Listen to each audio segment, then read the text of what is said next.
વિદ્યાર્થી મિત્રો, આપણે આગલા વિડીયોમાં આપણે નૃત્ય કલા વિશે જોયું. હવે આપણે આગળ જોઈશું નાટ્યકલા. મનોરંજન સાથે સંસ્કાર એ ભારતીય નાટ્યકલાની વિશેષતા રહી છે. નાટકનું સંચાલન કરનાર સૂત્રધાર અને રમૂજ વડે આનંદ પમાડતા વિદૂષકની જોડી સાથેના નાટકો ભારતની નાટ્યકલાની એક આગવી ઓળખ બની રહી છે. તો નાટ્યકલાનું સંચાલન કરનાર જે સૂત્રધાર છે અને તેમાં આપણને આનંદ અપાવે છે તેઓ વિદૂષકની જોડી આપણા નાટ્યકલાની એક આગવી ઓળખ બની રહેલી છે. ભરત મુનિએ રચેલું નાટ્યશાસ્ત્ર કલા ક્ષેત્રે પ્રચલિત છે. ભરત મુનિએ શું રચ્યું છે નાટ્યકલામાં? તો નાટ્યશાસ્ત્ર.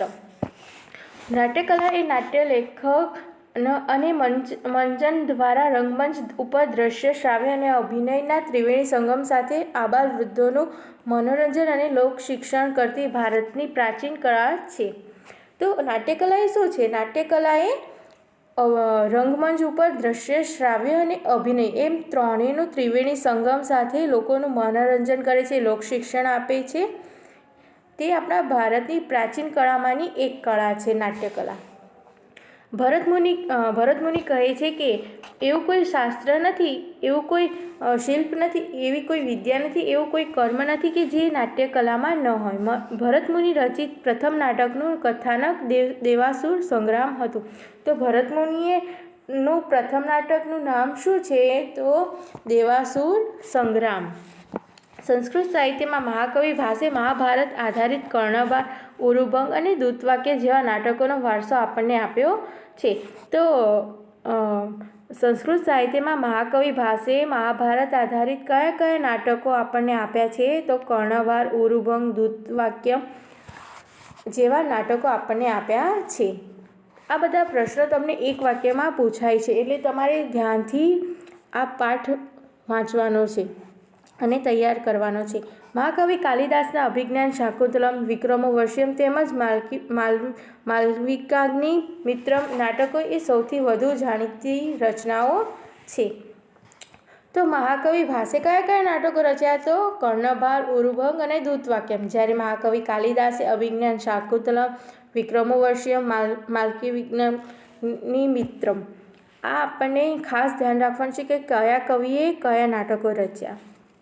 ગુજરાતની નાટ્યકલામાં જયશંકર સુંદરી નામ મોખરે ગણાય છે. ગુજરાતની નાટ્યકલામાં કોનું નામ પ્રચલિત છે? તો જયશંકર સુંદરી. ઉપરાંત અમૃત નાયક, બાપુલાલ નાયક, પ્રાણસુખ નાયક, દીના પાઠક, જશવંત ઠાકર, ઉપેન્દ્ર ત્રિવેદી, પ્રવીણ જોશી, સરિતા જોશી, દીપક ઘીવાલા વગેરેના ફાળો પણ નોંધપાત્ર ગણાય છે. હવે આપણે આગળ જોઈશું ભવાઈ વિશે.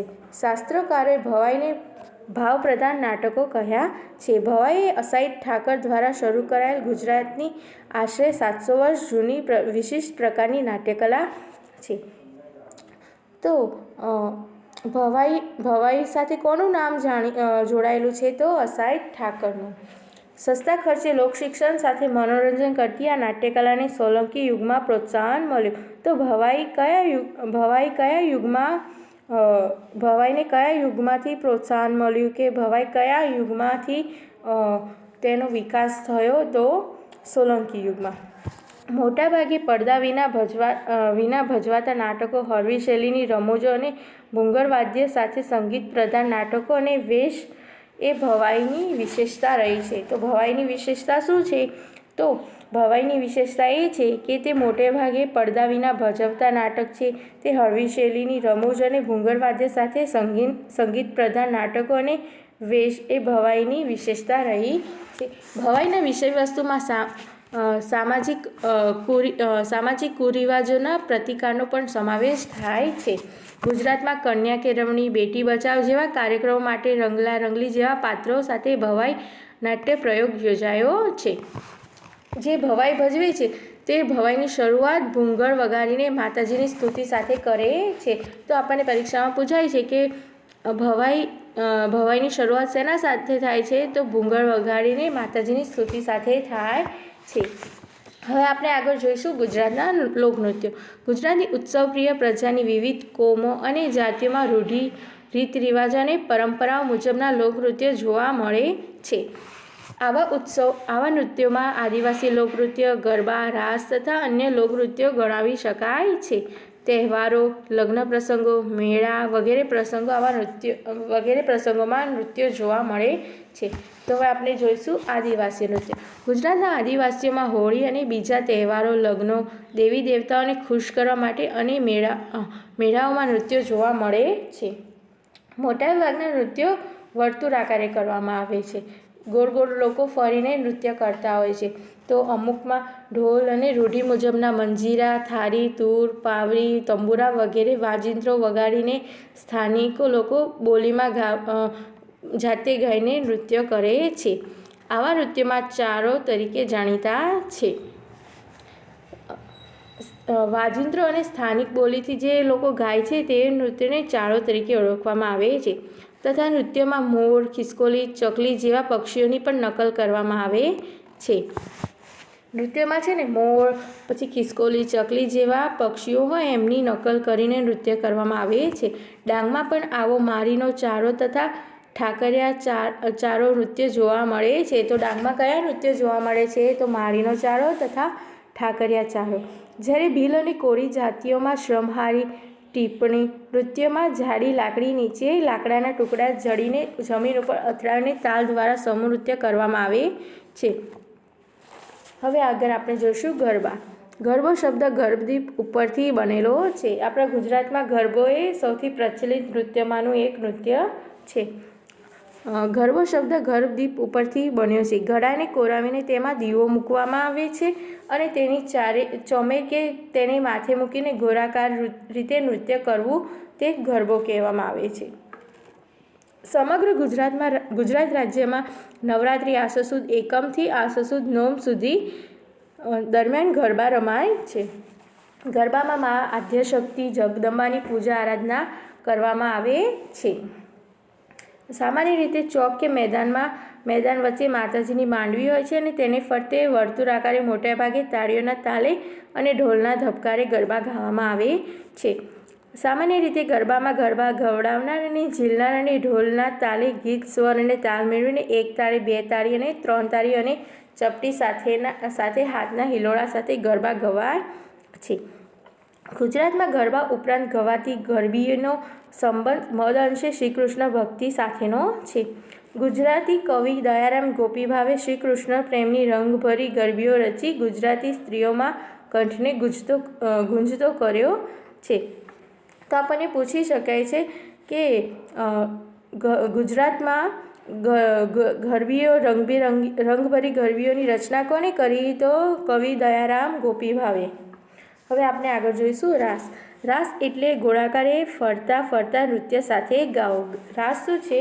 ગોળાકાર રૂપે ફરતા ગાવામાં આવે છે. આપણે ત્યાં શ્રી કૃષ્ણ ભગવાને ભક્ત નરસિંહ મહેતાને રાસલીલા બતાવી હતી તેવી કથા છે. ગુજરાતમાં મોટે ભાગે નવરાત્રિ તથા જન્માષ્ટમી જેવા તહેવારોએ રાસ રમવામાં આવે છે. ગુજરાતમાં છે ને મોટાભાગે નવરાત્રિ છે, જન્માષ્ટમી છે જેવામાં રાસ રમવામાં આવે છે. શ્રી કૃષ્ણ ભગવાન હતા તેમની ગોપીઓ સાથે રાસ રમતા હતા. તો શ્રી કૃષ્ણ ભગવાનના સમયથી જ આપણે રાસની પ્રથા ચાલુ થઈ. ગુજરાતમાં છે ને મોટાભાગે નવરાત્રિ છે, જન્માષ્ટમી જેવા વિવિધ તહેવારો, લગ્ન પ્રસંગે પણ રાસ રમવામાં આવે છે. દાંડિયા રાસ એ રાસનો એક પ્રકાર છે. પરંતુ ઘાગર કે હાંડો લઈને પણ રાસ કરતા હોય છે. વૈષ્ણવ સંપ્રદાયની અસર વધતા રાસ વધુ લોકપ્રિય બન્યા છે. રાસ રમવા સ્ત્રીઓ ભરેલા ચણિયાચોળી અને પુરુષો કોળિયા ધોતીનો પરંપરાગત પોશાક પહેરે છે. હવે આપણે આગળ જોઈશું ગુજરાતના અન્ય નૃત્યો, જેમાં છે ગોવ ગુંથન નૃત્ય. ગુજરાતમાં આ નૃત્યોમાં ઢોલ વગેરેના સંગીતના તાલે માંડવો, થાંભલો કે વૃક્ષ સાથે દોરી બાંધીને તેના છેડે નીચેના સમૂહમાં ઉભેલા નાચનારને પકડીને વેલ આકારે એક અંદર અને એક બહાર એમ ગોળ ફરતા જઈ ગૂંથણી બાંધે છે અને છોડે છે. હવે આગળ છે સીદીઓનું ધમાલ નૃત્ય. મૂળ આફ્રિકાના અને ગીરની મધ્યમાં હાલના જાંબુરમાં વસેલા સીદી લોકોનું આ નૃત્ય છે. તો સીદી નૃત્ય કોનું છે? તો મૂળ આફ્રિકાના પણ તેઓ ગીરના મધ્યમાં હાલ જાંબુરમાં આવીને જે વસેલા સિદ્દી લોકોનું છે એમનું આ નૃત્ય છે, સિદ્દીઓનું ધમાલ નૃત્ય. મશીરા. દાલ ભાત મશીરા એ છે નાળિયેરની આપણે કાસલી હોય ને એમાં કોળીઓ ભરીને એના ઉપર કપડું બાંધીને તેને વગાડવામાં આવે છે. તેને તાલબદ્ધ ખખડાવીને સાથે મોરપીંછનું ઝુંડ અને નાના નાના ઢોલક સાથે ગોળાકારે ફરીને ગવાતો આ એક નૃત્ય છે. હો હોના અવરો સાથે ગવાતા આ નૃત્યમાં પહાડો અને જંગલમાં ઘેરા પડછંદો ઉડતા હોય તેવું લાગે છે. પશુ પક્ષીઓના અવાજની નકલ કરતા સમૂહમાં નૃત્ય કરવામાં આવે છે. મેરાયો નૃત્ય, પઢાર નૃત્ય તથા કોરીઓ અને મેરના નૃત્યો. બનાસકાંઠાના વાવ વિસ્તારમાં સરખંડ કે ઝુંઝારી જેવા ઊંચા ઘાસમાંથી તોરણ જેવા ઝુમખાનો મેરાયો ગૂંથી ઢોલના અવાજ સાથે તલવારના દાવપેચ જેવું નૃત્ય મેરાયો નૃત્ય કહેવામાં આવે છે. તો આપણને એમ થાય કે મેરાયો નૃત્ય શું છે? તે છે એક ઝુંઝારી જેવા ઊંચા ઘાસમાંથી તોરણ જેવા ઝુમખાનો મેરાયો ગૂંથી ઢોલના અવાજ સાથે તલવારના દાવપેચથી આ નૃત્ય કરવામાં આવે છે. આ નૃત્ય ક્યાં જોવા મળે છે? તો બનાસકાંઠાના વાવ વિસ્તારમાં. સુરેન્દ્રનગર વગેરે વિસ્તારમાં પઢાર જાતિના લોકો દ્વારા થતા પઢાર નૃત્યમાં દાંડિયા કે મંજીરા સાથે લઈ અને તાલ સાથે શરીરને જમીન સરસું લઈ બેઠા થવાનું હોય છે. તો પઢાર નૃત્ય ક્યાં જોવા મળે છે? તો સુરેન્દ્રનગરમાં. તે કયા પઢાર જાતિના લોકોમાં પઢાર નૃત્ય આપણને જોવા મળે છે? તો પઢાર નૃત્ય સાથે કયા જાતિના લોકો સંકળાયેલા છે? તો પઢાર જાતિના. અને તે ક્યાં જોવા મળે છે? તો સુરેન્દ્રનગરમાં.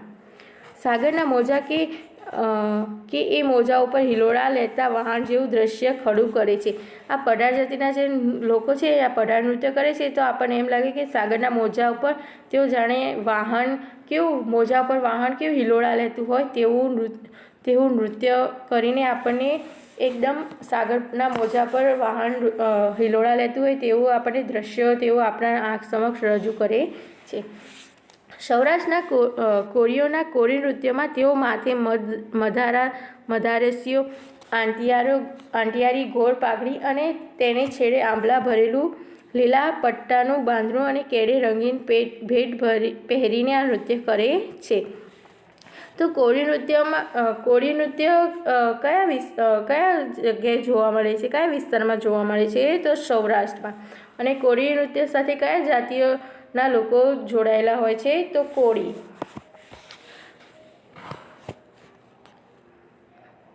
તે જ રીતે સૌરાષ્ટ્રના મેટ તથા ભરવાડ જાતિના નૃત્યો પણ જાણીતા છે. તો મિત્ર આપણે આ પ્રકરણમાં આપણે નૃત્ય કલા વિશે, નાટ્ય કલા, પછી નૃત્ય કલા વિશે, પછી સંગીત કલા વિશે,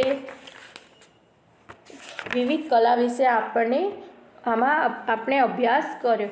તો મિત્રો આ પાઠ અહીંયા પૂર્ણ થાય છે. તો તમારે આ પાઠનું સ્વાધ્યાય તમારે તમારા ચોપડામાં લખી લેવું.